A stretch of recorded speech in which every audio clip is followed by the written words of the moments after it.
ariko bivanye n'ukuntu umuntu aba yawufashe hari igihe birenga kuko benshi bakunda gufata amadoze arenze bavuga yuko bashaka inguvu zirenze ukatusanga wa muti urengeje amasahane umaze kurenza amasahane ngaho onye uragira ingaruka mbi ku mubiri wawe rero tukaba dusaba yuko abantu bose bayifata nziza boyifata babanje kugenda babanje guhura na muganga akababwira yuko bikenewe ko bawufata canke ko bidakenewe kuko burya iyi miti naho muyibona uko benshi bavuga ko ari nibaza ko ari myiza ariko nta muti numwe wigere uba myiza mu gihe ukoresheje ubijejwe atabikubwiye canke mu gihe uba wumva yuko utari bwegere umudokteur ngo agusigurire ingene ushoye kufata canke akwemerere kuufata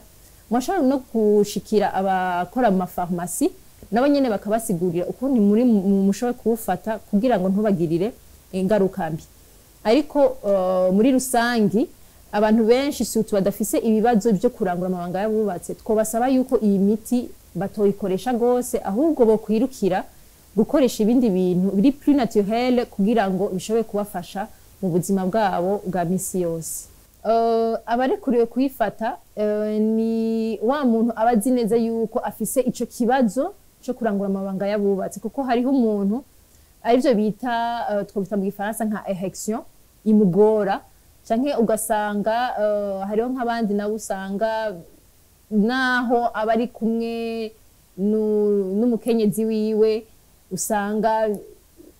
nta attraction ihaba ibintu nk'ibyo onye nabo nyene kenshi barakenera uyu muti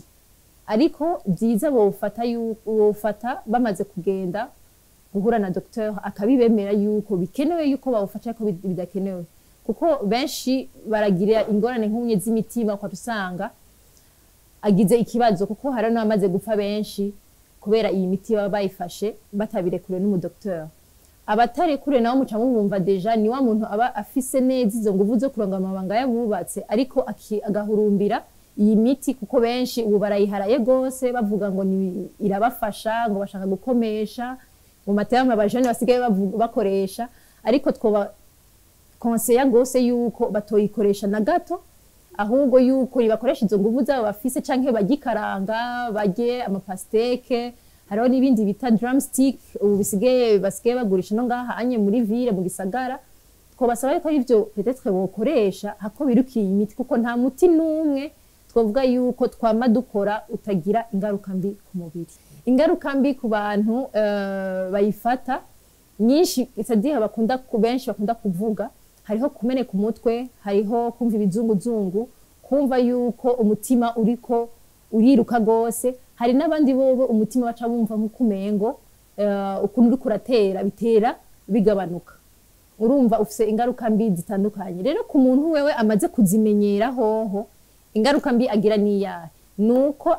atayifashe ngo ayibone imbere yiwe yumve ko yayinyoye bitamukundira na gatoyi yuko arangura amabanga y'ububatse nkuko byategerezwa kumera ugasanga rero nuko imyaka y'ukundi guma igenda aguma asaza ugasanga ni kwa kundi azohava yitera ngo afate dose zirenze hama zimumerere nabi mu nyuma iyi miti yoba yica mu gihe umuntu yafashe dose irenze ndazi yuko mumaze kumva no ngahi Burundi abantu bapfuye kuri abayinyoye kuko ari umuntu ashoboye kugura akabunywa ari bwose kandi aka kanini kamwe konyene karimwo iyo 100 mg niyo umuntu ateza gufata kandi mu munsi umwe utarenga bisiga ko ahanyushe kubunywa mu minsi 4 ariko hariho n'undi witwa tadalafile wowo urarenza sidira kanini kamwe kanyoye bigusaba yuko ufata n'imiburi ari minsi myinshi ibe ari 2 canke 3 utarafata ikindi kinene kigira kabiri murumva yuko ari imiti itoroshe kandi twovuga yuko atari myiza burya ku magara y'abantu ku bantu bakunda kuyifata gose kandi baba bashaka gufata doze zirenze